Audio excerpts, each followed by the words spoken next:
Assalamualaikum warahmatullahi wabarakatuh. Selamat pagi anak-anak pelajar. Cikgu doakan anak-anak pelajar berada dalam keadaan sihat, sejahtera. Okey, kita teruskan PDPR pada pagi ini dengan tajuk unit 3.0 pengurusan mental dan emosi. Standard pelajaran menjelaskan situasi yang mempengaruhi ketidakstabilan emosi. Yang kedua, menjelaskan kepentingan mengurus ketidakstabilan emosi. Yang ketiganya, mengaplikasikan kemahiran mengurus ketidakstabilan emosi. Pelajar-pelajar boleh buat rujukan dalam buku teks muka surat 133. Apakah yang dimaksudkan dengan emosi yang tidak stabil?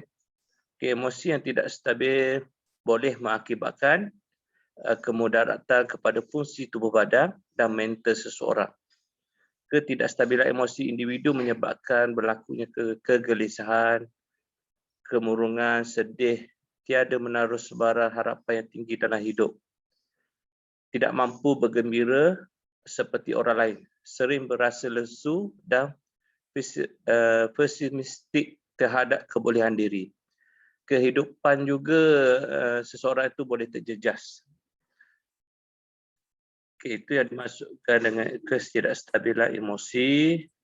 Kita tengok pada gambar ni. Ketenangan apabila jiwa kita tenang dan emosi kita stabil, hidup kita akan lebih hidup kita akan rasa sentiasa gembira, berkomunikasi pun dengan baik, berkomunikasi pun baik dengan rakan-rakan, ibu bapa dan sebagainya. Okey. Situasi yang mempengaruhi ketidakstabilan emosi. Kita tengok situasi yang mempengaruhi ketidakstabilan emosi. Yang pertamanya adalah, contoh dia adalah kegagalan dalam peperiksaan. Kegagalan dalam periksaan memainkan ataupun mempengaruhi emosi seseorang. Contoh dia stres atau tekanan semasa belajar dan bekerja merupakan salah satu tindakan fizikal. Kegagalan dalam periksaan juga akan menyebabkan murid berada dalam keadaan stres. Stres dan tekanan berterusan bolehkan menjejaskan waktu tidur, hilang selera makan dan mengelakkan diri dari aktiviti sosial.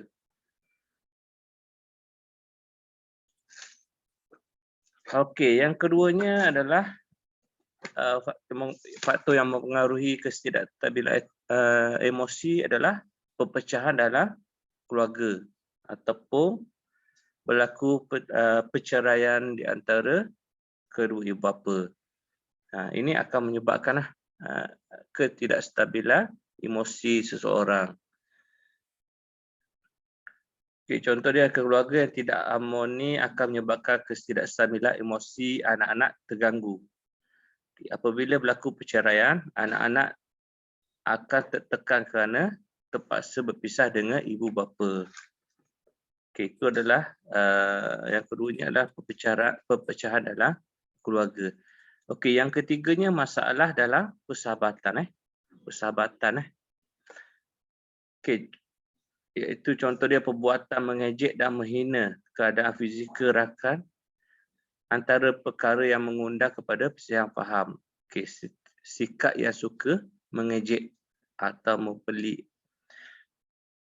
Yang keduanya pergaduhan atau perselisihan faham dengan rakan sebaya yang tidak ditangani dengan baik dan bertoleransi boleh menyebabkan berlakunya ketidakstabilan emosi. Kepentingan mengurus ketidakstabilan emosi. Ini kepentinganlah. Yang pertamanya, kepentingannya adalah dalam membuat keputusan. Kestabilan emosi penting dalam membuat satu keputusan. Apabila emosi tidak stabil, remaja tidak dapat berfikir secara rasional dan tidak berupaya membuat keputusan walaupun keputusan yang mudah. Okey, yang keduanya merasa gembira. Pengurusan emosi penting supaya remaja sentiasa gembira dan ceria. Okey, apabila emosi kita baik, emosi kita tidak terganggu, menyebabkan kita sentiasa akan berasa gembira dan ceria. Okey, yang ketiganya penyatuan dalam masyarakat. Emosi yang stabil akan melahirkan perasaan empati, kerjasama, bertolak ansur dan memaafkan. Perasaan ini akan mengeratkan hubungan dalam masyarakat. Penyatuan dalam masyarakat apabila emosi kita stabil, hidup bermasyarakat pun baik. Okey, yang keempatnya adalah badan dan minda sentiasa sihatlah. Badan dan minda sihat. Okey, apabila emosi kita stabil, badan dan minda kita pun akan sihat. Okey, yang kelimanya berkomunikasi. Okey. Emosi yang stabil membantu kita berkomunikasi secara rasional. Berkomunikasi dalam kalangan ahli keluarga dan rakan dapat mengurangkan tekanan sekaligus menyihatkan dan menstabilkan emosi. Okey, apabila emosi kita stabil, komunikasi kita dengan rakan-rakan ataupun komunikasi dengan ibu bapa pun kita baiklah. Okey, kemahiran mengurus ketidakstabilan emosi. Ini kemahiran untuk kita lebih kepada mengawal emosi kita. Untuk sentiasa emosi kita sentiasa stabil. Okey, aktiviti yang kita boleh lakukan adalah yang pertamanya aktiviti kerohanian. Kerohanian iaitu mendekatkan diri dengan aktiviti keagamaan seperti ceramah agama dan membuatkan hati menjadi tenang. Mendekatkan kepada aktiviti keagamaan, sembahyang dan sebagainya. Sentiasa berdoa. Okay, yang kedua adalah mengakui kesalahan sendiri.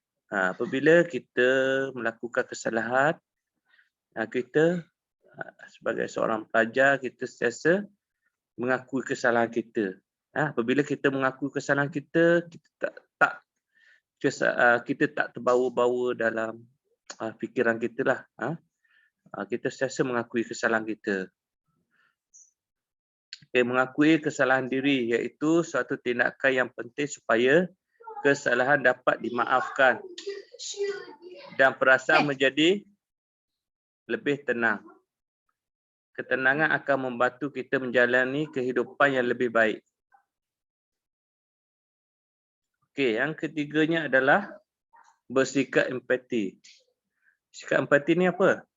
Sikap yang boleh dimiliki dapat menjadikan seorang individu lebih peka dan peka akan perasaan orang lain. Remaja empati dapat mengurangkan tekanan emosi yang lain. Yang keempatnya berkomunikasi secara berkesan. Okey, apabila kita hadapi sebarang masalah, kalau kita ada masalah, menyebabkan emosi kita akan menjadi tidak stabil. Untuk mengurangkan masalah ketidakstabilan emosi, kita kenalah berkomunikasi antara rakan, berkomunikasi antara keluarga, menceritakan masalah kita.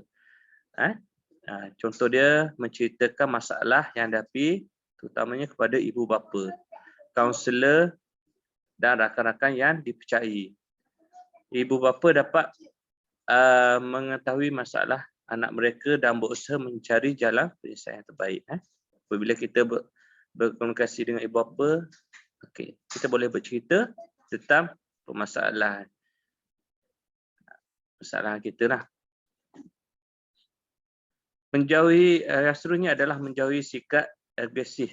Macam mana tu menjauhi sikap agresif?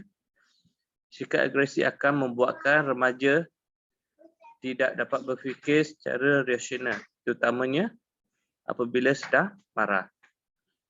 Berupaya mengawal emosi ketika marah akan dapat menenangkan diri dan berfikir secara rasional.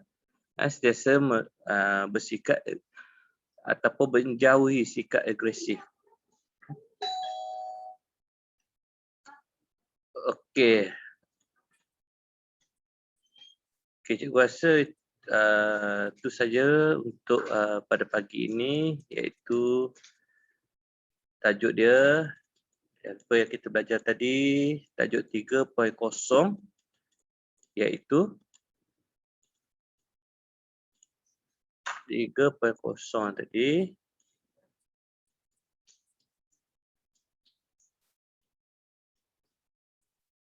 Okey, pengurusan mental dan emosi apa yang cikgu jelaskan tadi, menjelaskan situasi mempengaruhi emosi, ketidakstabilan emosi, menjelaskan kepentingan mengurus ketidakstabilan emosi dan mengaplikasikan kemahiran mengurus ketidakstabilan emosi. Okey, itu saja untuk pagi ini dan cikgu tinggalkan tugasan kepada pelajar untuk dibuat untuk disiapkan. Nanti cikgu akan bagi link untuk tugasan. Okey, cikgu rasa cukup sampai itu saja. Okay, Assalamualaikum warahmatullahi wabarakatuh.